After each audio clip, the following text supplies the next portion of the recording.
I'm making an early New Year's resolution.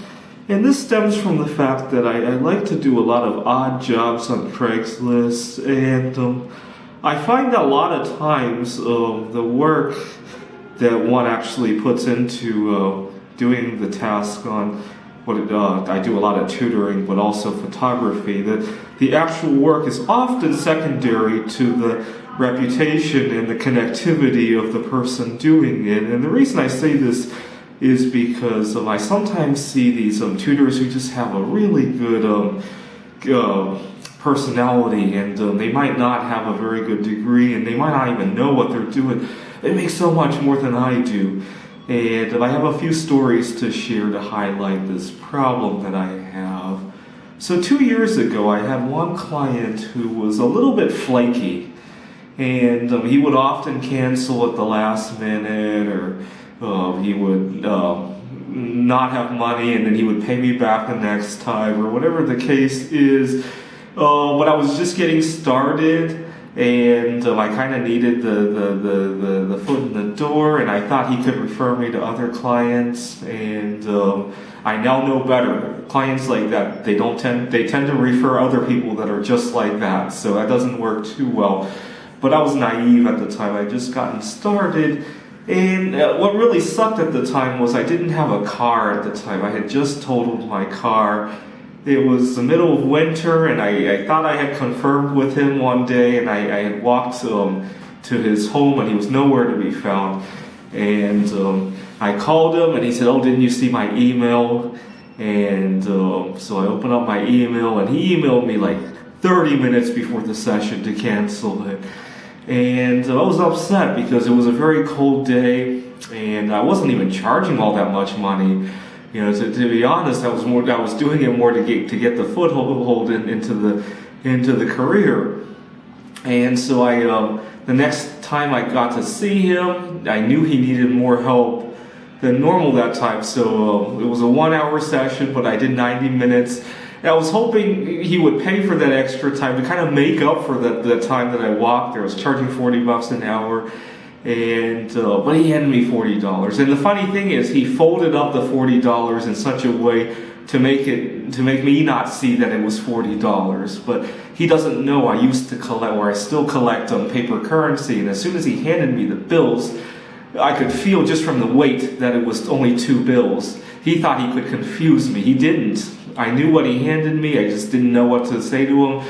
I was only getting started with the tutoring career at the time, or at least restarted with it. I did some tutoring when I was working on my PhD many years ago, and that was that.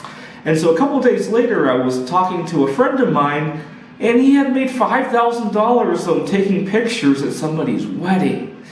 And my main experience with photography at that time was just making YouTube videos, really, but I wanted to get started, so I posted an ad on Craigslist, or I responded to a few people's ad offering to take pictures of various things for very little, not $5,000, probably not even $5,000. I remember it was like $200, and then I slashed it to $100 when nobody wanted to respond to me, and then I kept slashing it until I said, I'll do it for free. I just want the word out there, you know, and I still didn't get a response.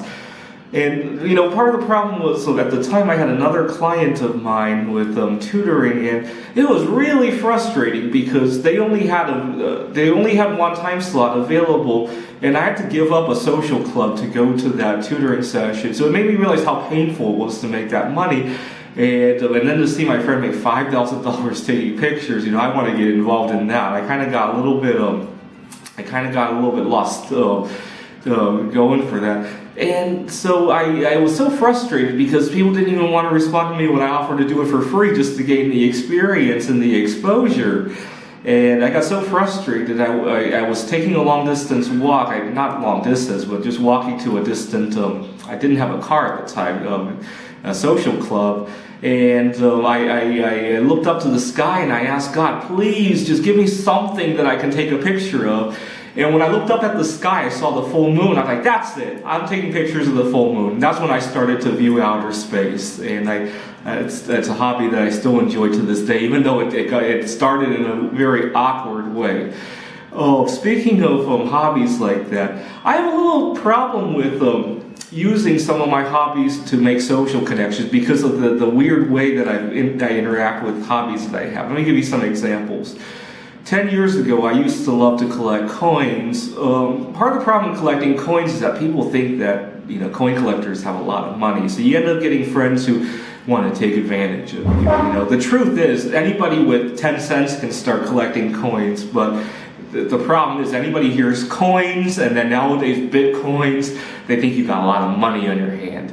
And so I can't really socialize with that hobby anymore. Okay, and then a couple years ago I was writing computer games, and unfortunately the people I work with at my jobs, they work with software a lot, and they don't want to hear about more software when they get off work. So that hasn't been a very good socializing angle either.